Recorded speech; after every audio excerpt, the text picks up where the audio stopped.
If you've been watching my previous last three videos, it started off where I was talking about that noise you hear in the background is my 3D printer. And I was printing a Stormtrooper helmet, and it started off, at the base. And then in the second one, it was like, maybe a quarter of the way done. And in the last one, I had like 5 minutes left before it was completely finished. And I thought I'd show you that. But first, I wanted to show you my first original Star Wars or Stormtrooper helmet that I created. And, I've had this 3D printer for about a year. And I would say I'm still an amateur at it because I don't know a lot about, the settings. People can get way in depth in settings, and it's so crazy. I mean, uh, in order to print something, you have to put it in this program called Cura, and then you have to what's called splice it, and then you put it into your machine, and then that's what uses the program to create your whatever you want to create. So I did a lot of like small stuff, like because I got it right around Easter, and I made like all these little Easter eggs, like a Grogu with his ears popping out of an egg, and you know, and it looks okay. It's just people that take time to sit there and sand down the rough edges and paint it and make it look fantastic. That's what you see on the screen. When you get it yourself, you get this, you know, this all the same color little art that you would have to sit there and paint. So if you're not a painter, it's not going to look fantastic. But, if you get into it, and it might like start, the painting bug might hit you to start painting them. But when I first got my printer, and my printer is a Anycubic printer, which I got a big one so I could make helmets, because that was my main goal. So I didn't know anything about it when I first got this. I went to a website called Thingiverse, ThingiVerse.com, and they have free files that you can use, and you use those files and you splice them, and you can create anything you want. Right now I'm creating a box to put all of my tools that I use to clean up my 3D models. So I'm going to show you this model real quick. Let me move this. And for those of you who don't like the technical part of this, I'm sorry, but I got excited. So I made this one. And as you can see, as I was creating it, for some reason, this image messed up the eyes. And here on the face, it like shifted the top, like when it was printing it.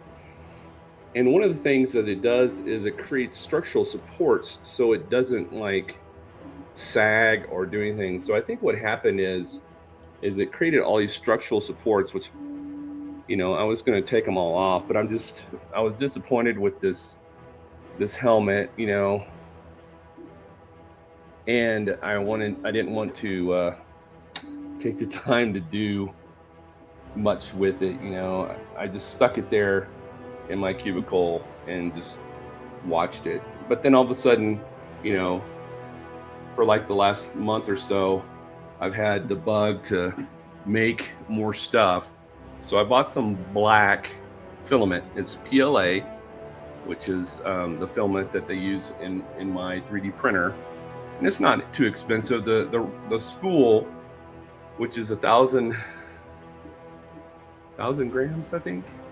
It's like between 18 to 25 bucks, and you can get it in some really cool metallic colors.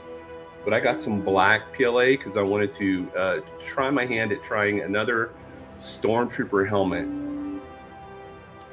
And when I did, I watched a video on YouTube, and the guy suggested when you print your helmets, print them upside down, so it doesn't use as many structural supports as the one that you saw on my Stormtrooper helmet, because it like went all the way around the face. So I redid it, in black, kind of like a TIE fighter pilot. And it came out really good. I mean, I mean, there was right here, there were some strings, you know, right here. And the only thing is on the top, it came out really rough, but I don't care. I can use a lot of the people use Bondo. What they'll do is they'll Bondo it up and then, you know, sand it, smooth it out, and you can't even tell. Because I mean, right here, I got like a, you know, a crease. Well, not really a crease, it's etch. But it's really cool to do all these things with this. I got the Imperial Guard. Well, not the Imperial Guard. Yeah, the Imperial Guard, the ones you see in Return of the Jedi that are with the Emperor, and they guard the elevator that Darth Vader comes off of. I got a helmet for that, and I'm gonna try that pretty soon. I got blue filament. I think that would look cool in blue.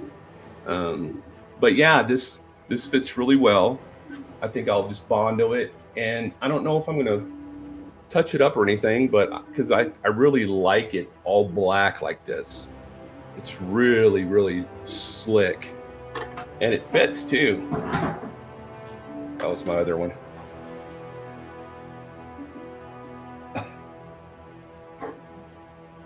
I'm a little tall to be a stormtrooper. Pretty cool, huh?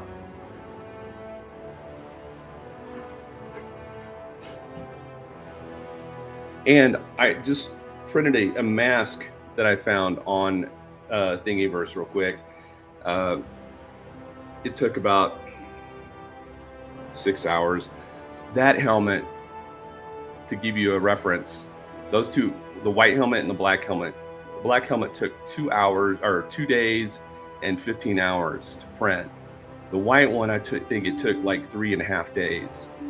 It takes a long time for those to print. Now I was printing this one upside down, and this is just a half mask. Let me know what you know who you think this is. I just printed it, and as you can see, it's really rough inside because it had structural supports in here inside the visor area.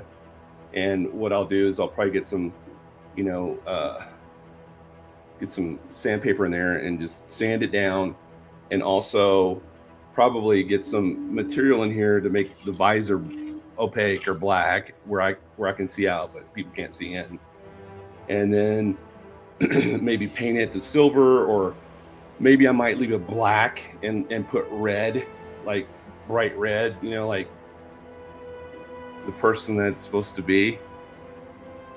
Let me know down below who this is. It's in black, I know, but let me know who this might be.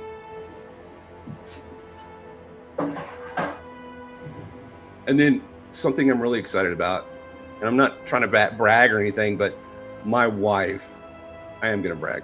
My wife's the most awesome wife ever.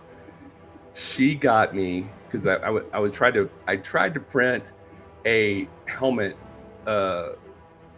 Red 5 helmet, Luke Skywalker's Red 5 helmet in Return of the Jedi, I mean Empire Strikes Back and Star Wars, and I couldn't. I mean, I printed one, but when I put it on, it made it too big, and it looked like, you know, I was from you know, Spaceballs, one of the guys from Spaceballs, because it's just like a big huge white head. But my wife got me this. This is so awesome. This is the Black Series Luke Skywalker helmet, something I've wanted forever. And she got it for me for Christmas. I'm really thankful. It's so cool.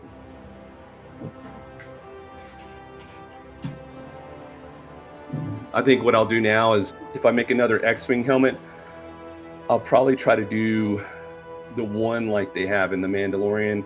I can't remember his name, but he's the one that has the blue and yellow, I think. on his helmet. I think that really cool because I can print that and then I can buy on Etsy all the stickers that come with it, and then I can also buy a visor. So if I can do that, then I might have another helmet just like that one, and that would be pretty cool. Well, let me know what you think about my 3D printing uh, that I have going on. Who was that, half mask that I created? And just let me know your thoughts. I'm really excited. And if you have any questions about 3D printing, let me know. I'd be happy to talk to you. And if I don't know, I can find somebody who does, because I know a couple people that are 3D printing. And if you didn't know, Andor is blowing the budget on their second season. How much is it? I don't know. Check this video out. It'll tell you. And if you like my content, please subscribe. I really appreciate it. And like this video. And remember, the Force will be with you always.